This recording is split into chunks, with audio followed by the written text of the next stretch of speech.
முன்னாள் உயர் நீதிமன்ற நீதிபதிகள் கேட்கிறாங்க. ஹரிபரந்தாமன் கேட்கிறாரு, நீதிமன்றமே சட்டத்தை மீறலாமா? அந்த சட்டத்தை அமுல்படுத்த வேண்டியவர்கள் நீங்கள் தானே, நீங்களே அந்த சட்டத்தை மீறலாமான்னு கேள்வி எழுப்புறார். நியாயமான கேள்வி தானே.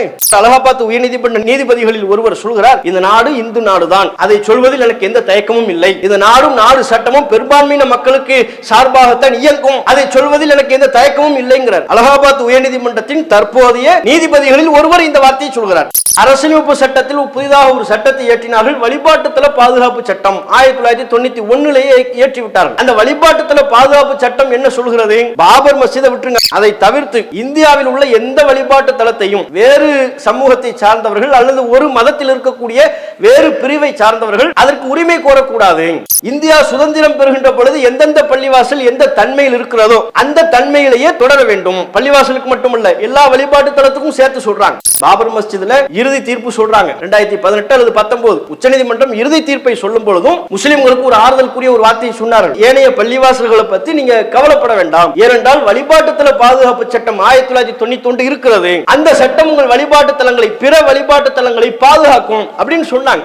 2 உத்தரவுகளை கவனிக்க வேண்டிய 2 உத்தரவுகளை பிறப்பித்திருக்கிறார்கள். முதல் உத்தரவு, வழிபாட்டுத்தல பாதுகாப்பு சட்டத்தை பத்தி நாங்க விசாரிக்க இருக்கிறோம். அதற்கு முன்பாக கீழ்நிலையில் இருக்கக்கூடிய கோர்ட்டுகள், அந்த அலகாபாத்ல இருக்கிற ஹைகோர்ட்டு, வாரணாசியில உள்ள மாவட்ட நீதிமன்றங்கள், இது மாதிரியான கீழ்நிலையில் இருக்கக்கூடிய கோர்ட்டுகள் எதுவும் எந்த பள்ளிவாசல் குறித்தும் புதிய வழக்கு எதையுமே நீங்கள் பதிவு செய்யக்கூடாது. இனி இன்னொரு பள்ளிவாசலை கை காட்டி இந்த பள்ளிவாசலும் கோவில் இடிச்சு தான் கட்டப்பட்டுச்சு, அந்த பள்ளிவாசலையும் கோவில் இடிச்சு தான் கட்டப்பட்டுச்சுன்னு ஏதாவது வழக்கு வந்தால் அந்த வழக்கை பதிவு செய்யக்கூடாது.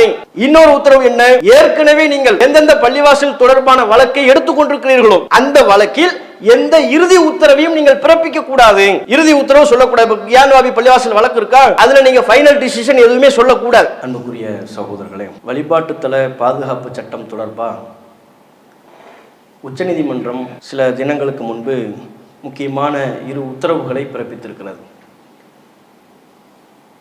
நாடெங்கிலும் சங் பரிவார் சிந்தனை கொண்டவர்கள், RSS அமைப்பை பின்புலமாக கொண்டு செயல்படக்கூடியவர்கள் முஸ்லிம்களின் வழிபாட்டு தலங்களை குறிவைத்து அவற்றை இல்லாமலாக்க வேண்டும் என்பதற்குரிய செயல்பாடுகளில் ஈடுபடுறாங்க.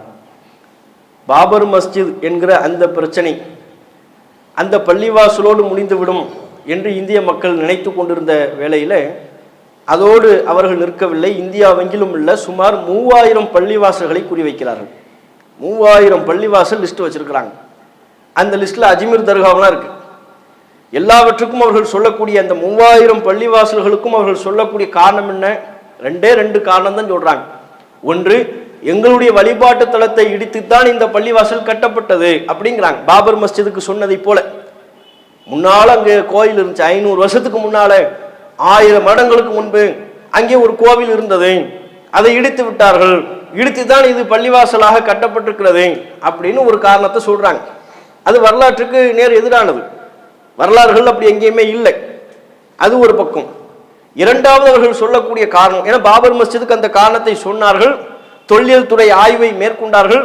எந்த ஆய்விலையும் அங்கே ஒரு அவர்கள் சொல்லக்கூடிய வகையிலான கோவில் இருந்தது என்பது எந்த ஆய்வின் மூலமாகவும் நிரூபணம் செய்யப்படவில்லை. பாபர் மஸ்ஜிதில் நம்ம அதை பார்த்தோம். ரெண்டாவது அவங்க சொல்லக்கூடிய காரணம், நாங்கள் கடவுளாக வணங்கக்கூடியவர்கள், ஏதேனும் ஒரு பேரை சொல்லி நாங்கள் கடவுளாக வணங்கக்கூடிய இவர் அங்கேதான் பிறந்தார், இது நம்ம கட்டி வைத்திருக்கிற முஸ்லிம்கள் வைத்திருக்கிற பள்ளிவாசலை காட்டி அந்த பள்ளிவாசல்ல தான் எங்க கடவுள் பிறந்தாரு.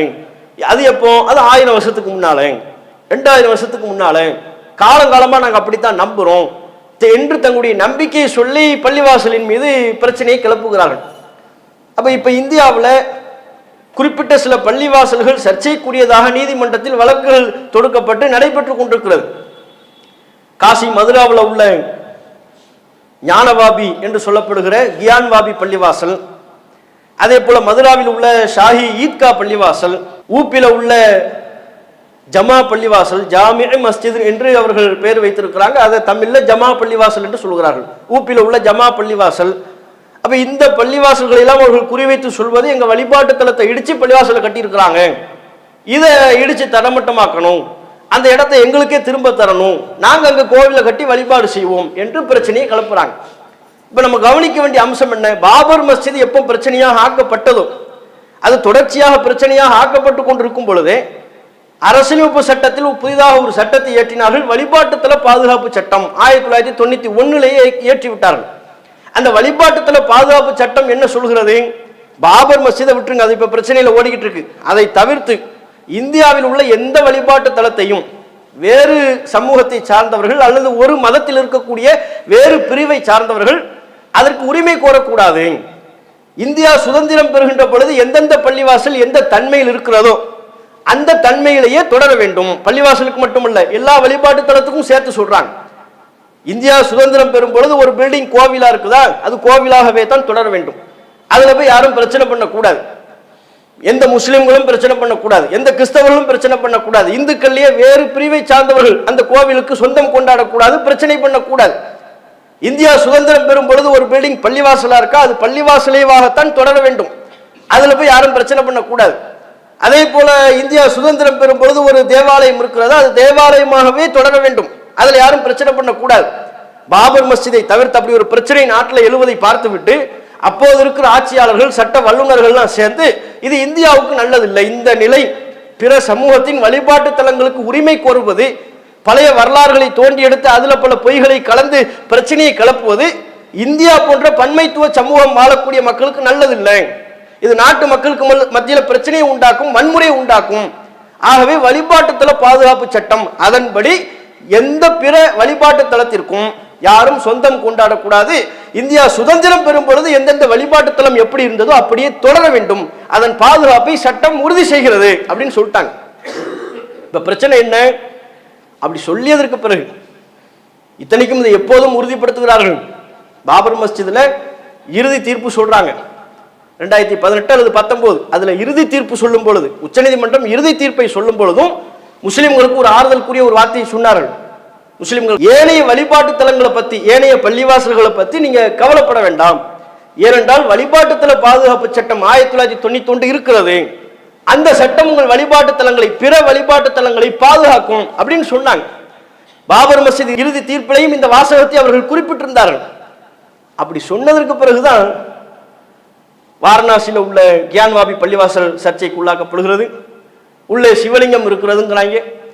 உள்ளுக்குள்ள எங்கப்பா சிவலிங்கம் இருக்குதுன்னு போய் பார்த்தா ஆமாம் சிவலிங்கம் இருக்கிறதுன்னு அதிகாரிகள் பொய் செய்தியை பரப்புறாங்க. என்னன்னு கடைசியில் போய் பார்த்தா அங்க ஃபவுண்டைன், ஒழு செய்யக்கூடிய இடத்துல ஒரு கூம்பு வடிவத்தில் ஒரு ஃபவுண்டைன் இருக்கிறது, அதுல இருந்து தண்ணீர் பீரிட்டு வரும். அந்த ஃபவுண்டைனை சிவலிங்கம் என்று சொல்லி கதை கட்டி விடுகிறார்கள். அப்ப என்ன சொல்ல வரும்? அதற்கு பிறகுதான் கியான்வாபி பள்ளிவாசலை பிரச்சனையாக்குனாங்க, ஷாஹி ஈத்கா பள்ளிவாசலை பிரச்சனையாக்கினார்கள். இப்போது ஊப்பில உள்ள சம்பலில் உள்ள ஜமா பள்ளிவாசலை பிரச்சனையாக்குகிறார்கள். அது சம்பந்தமான வழக்கை கீழ் நிலையில் இருக்கக்கூடிய கோர்ட்டுகள், அந்தந்த மாநிலத்தில் இருக்கக்கூடிய கோர்ட்டுகள் வழக்காக எடுத்துக்கொள்கிறது. இப்படியான பிரச்சனை வந்துகிட்டே இருக்கு. அப்போ உச்சநீதிமன்றம் அங்க இன்னொரு வழக்கும் தொடுக்கப்படுகிறது. வழிபாட்டு தல பாதுகாப்பு சட்டம் என்பதே அரசியலமைப்பு சட்டத்திற்கு எதிரானது, அப்படி ஒன்று இருக்கவே கூடாது, இந்த சட்டமே தப்புங்கிறாங்க. உச்சநீதிமன்றம் அது வழக்காக எடுத்துக்கொண்டு அது சம்பந்தமான விசாரணை நீண்ட காலமாக கிடப்பில் இருந்தது. அது சம்பந்தமான விசாரணையை துவக்குறாங்க. அதுல முதல் கட்டமாக 2 உத்தரவுகளை, கவனிக்க வேண்டிய 2 உத்தரவுகளை பிறப்பித்திருக்கிறார்கள்.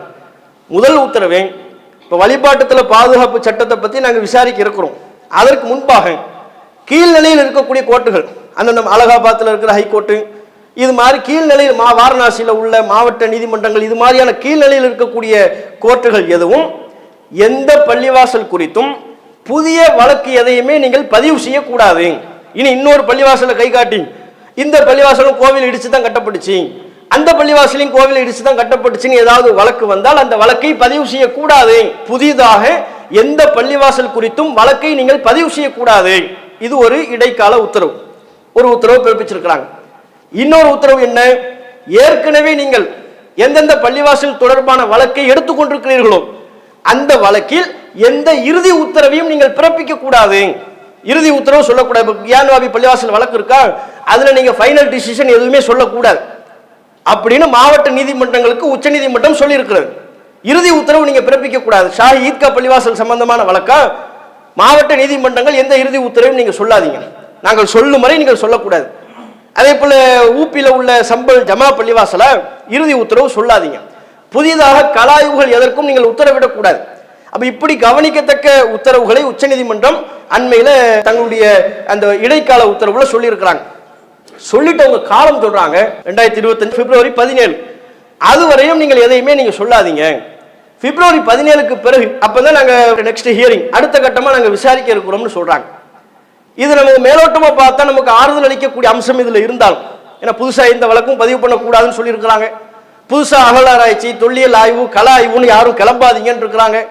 அதே மாதிரி ஏற்கனவே வழக்கு தொடுக்கப்பட்ட பள்ளிவாசல்கள்ல இறுதி உத்தரவு எதையுமே பிறப்பிக்க கூடாது, மேற்படி எந்த உத்தரவும் பிறப்பிக்க கூடாதுன்னு சொல்லி இருக்கிறாங்க. இதுவெல்லாம் நமக்கு மேலோட்டமா ஆறுதல் அளிப்பவையாக, நம்பிக்கையின் கீற்றை நமக்கு வெளிப்படுத்தக்கூடியவையாக இருந்தாலும், வழிபாட்டுத்தலம் நம்ம கேட்க விரும்புவது நான் மட்டுமல்ல, சட்ட வல்லுநர்கள், முன்னாள் நீதிபதிகள் அனைவரும் கேட்கிறது என்ன, வழிபாட்டுத்தல பாதுகாப்பு சட்டம் இருக்குல்ல, அந்த சட்டம் உறுதியானது என்று இருக்கும் பொழுது அதுக்கு மாத்தமா இந்த வழக்கை எல்லாம் நீங்க உச்சநீதிமன்றம் வேடிக்கை பார்த்துட்டு இருக்கிறீங்க?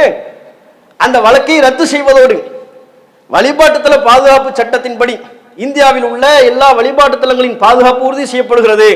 ஆகவே ஒரு வழிபாட்டுத்தலம் சம்பந்தமா எந்த வழக்கு வந்தாலும் அதை பதிவு செய்யவே மாட்டோம், பதிவு செய்யக்கூடாது என்று நீங்க பினிஷிங் பண்ணிருக்கலாமே, முடிச்சு விட்டுருக்கலாமே. எதுக்கு நெக்ஸ்ட் ஹியரிங்? இப்போது நீங்க முடிச்சிருக்கலாம் தானே அப்படின்னு சொல்றாங்க. இது கவனிக்க வேண்டிய ஒன்றாக இருக்கிறது. ஏன் இப்ப இறுதி உத்தரவுன்னு சொல்றாங்க, எப்போ பிப்ரவரி 17 வரையிலையும் இடைக்கால உத்தரவு என்று சொல்கிறார்கள். இப்ப இந்த இடைக்காலத்துக்கு அப்புறம் என்ன நடக்கும்னு தெரியலையே. பாபர் மஸ்ஜிதுக்கு இதே மாதிரி தானங்க வந்துச்சு. ஆரம்பத்தில் சொல்றதெல்லாம் பார்த்தா நமக்கு ஆதரவா சொல்ற மாதிரியே இருக்கும், கடைசியில தூக்கி போடுவாங்க, அந்த இடத்த நாங்க அவங்களுக்கு கொடுத்துட்டோம். பள்ளிவாசலை இடிச்சது குற்றம், பள்ளிவாசலுக்குள் சிலை வைத்தது குற்றம், இடித்தவர்கள் குற்றவாளிகள். நம்ம கேட்கும்போது சூப்பர் கரெக்டா சொல்லிட்டு வராரியா அப்படிங்குவோம். இறுதியில பார்த்தா நீங்க எல்லாம் வெளியே போங்க, அந்த நிலத்தை நாங்க இடிச்சவங்ககிட்டே கொடுத்துருவோம். அப்ப இப்படி எதுவும் வினோதமாக நடைபெற்று விடுமோ என்கிற அச்சம் சாமானிய மக்கள் மத்தியில் இருக்கிறது. நீங்கள் இப்போதே தீர்ப்பு சொன்ன பொழுது, இடைக்கால உத்தரவை பிறப்பித்த பொழுதே இறுதி உத்தரவை நீங்கள் பிறப்பித்திருக்கலாம். வழிபாட்டுத்தல பாதுகாப்பு சட்டத்தின்படி அத்தனை வழக்குகளும் அலகாபாத் உயர்நீதிமன்றத்தில் பதிவு செய்யப்பட்ட, ஏனைய மாவட்ட நீதிமன்றம் என்கிற அளவில் பதிவு செய்யப்பட்ட வழக்குகள் அனைத்தும் நிராகரிக்கப்படுகிறது, ரத்து செய்யப்படுது நீங்க சொல்ல வேண்டியது தானே அப்படின்னு கேட்கிறாங்க. சட்ட வல்லுநர்கள் கேட்கிறாங்க, முன்னாள் உயர்நீதிமன்ற நீதிபதிகள் கேட்கிறாங்க. ஹரிபரந்தாமன் கேட்கிறாரு, நீதிமன்றமே சட்டத்தை மீறலாமா? அந்த சட்டத்தை அமுல்படுத்த வேண்டியவர்கள் நீங்கள் தானே. அந்த சட்டத்தை இந்த நாட்டில் செயல்படுத்தி சிறுபான்மையின மக்களின் வழிபாட்டு தலங்களை பாதுகாக்க வேண்டியது நீங்கள் தானே. நீங்களே அந்த சட்டத்தை மீறலாமான்னு கேள்வி எழுப்புறார். நியாயமான கேள்வி தானே. அப்ப அதை ஏன் இவர்கள் செய்யவில்லை என்கிற ஒரு கொஸ்டின் மக்கள் மத்தியில் இருக்கு. ஏன் இந்த அச்சம் வருதுன்னா, நீங்க பாருங்க, அலகாபாத் உயர்நீதிமன்ற நீதிபதி விஸ்வ இந்து பரிஷத் அமைப்பு நடத்திய ஒரு நிகழ்ச்சியில் போய் பங்கெடுக்கிறார்.